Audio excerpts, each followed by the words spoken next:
1970 से 80 का दशक, जब जापान एक तरफ विकास की ओर तेजी से बढ़ रहा था और प्रगति की राह पर था, और कोची साके ओना जापानी किस्से कहानियों का एक ऐसा रूप जिसके बारे में आज हम आपको बताने वाले हैं। तो चलिए जानते हैं कोची साके ओना के बारे में।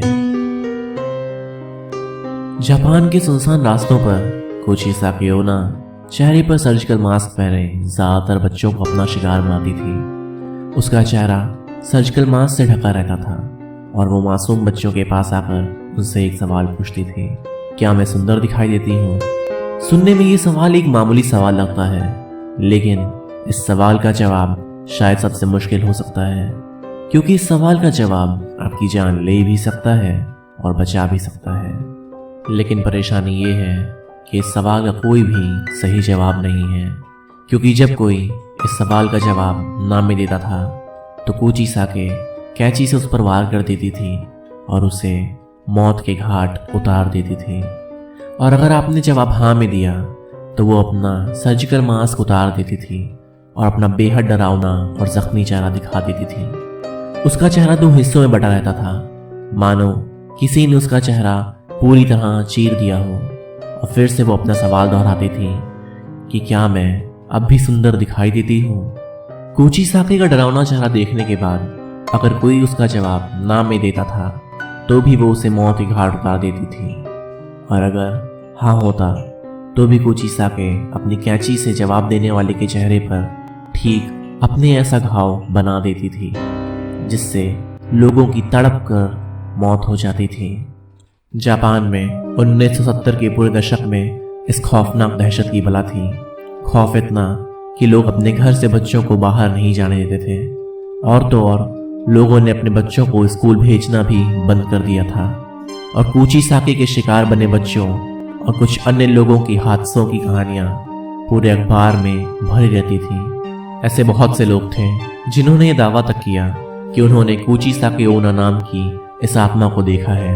उन दिनों इस खतरनाक चलती फिरती मौत की दहशत इतनी ज्यादा बढ़ चुकी थी कि जापान सरकार को स्कूल के बच्चों को पुलिस प्रोटेक्शन प्रोवाइड करनी पड़ी ताकि बच्चे बेखौफ स्कूल जा सकें। लेकिन फिर भी कोची साके ओना ने अनेकों लोगों को अपना शिकार बनाया।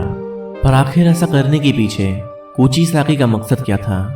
तो ये कहानी शुरू होती है जापान के हियान युग के दौरान। आज से लगभग 1200 से 800 साल पहले जापान के छोटे से गांव में एक बेहद खूबसूरत औरत रहती थी जिसे अपनी खूबसूरती पर बहुत नाज था। वह अपने पति के साथ रहा करती थी जो कि एक समुराई था। युद्ध के दौरान उसके पति को युद्ध में भाग लेने जाना पड़ा, और जब वो युद्ध खत्म करके अपने घर वापस आया तो उसने अपनी खूबसूरत पत्नी को किसी गैर मर्द के साथ आपत्तिजनक स्थिति में पाया। ये देखकर वो समुराई बेहद गुस्सा हो गया और अपनी तलवार के एक ही वार से अपनी बीवी को बुरी तरह घायल कर दिया। इस तलवार की घात से उस कोची साके का मुंह पूरी तरह फट गया। अब कौन तुम्हें खूबसूरत कहेगा? इतना कहकर वो समुराई हमेशा हमेशा के लिए अपना घर छोड़कर चला गया। समुराई की तलवार के घात ने उस औरत के चेहरे पर एक बेहद गंदी और डरावनी स्माइल जैसा घाव बना दिया था। जब उस औरत ने अपने खूबसूरत चेहरे को आईने में देखा तो अपना खूबसूरत चेहरे का ये खौफनाक हाल देखकर उसे यह महसूस हुआ कि जिस खूबसूरती पर उसे इतना नाज था वो चेहरा अब बेहद डरावना दिखाई देता है। और वो ये सदमा बर्दाश्त नहीं कर पाई और उसने अपने घर में रखी कैंची से अपनी जान ले ली। वो खूबसूरत औरत मर गई और सबको लगा ये कहानी उसकी मौत के साथ ही वहीं दफन हो गई। लेकिन लगभग 800 साल बाद वो फिर से जाग गई और बन गई एक खौफनाक रहस्य जिसे कहते हैं कोची साके ओना। आज भी जापान में कई लोगों का मानना है कि आज भी कोची साके ओना जापान की सुनसान गलियों में कहीं घूम रही है अपने अगले शिकार की तलाश में।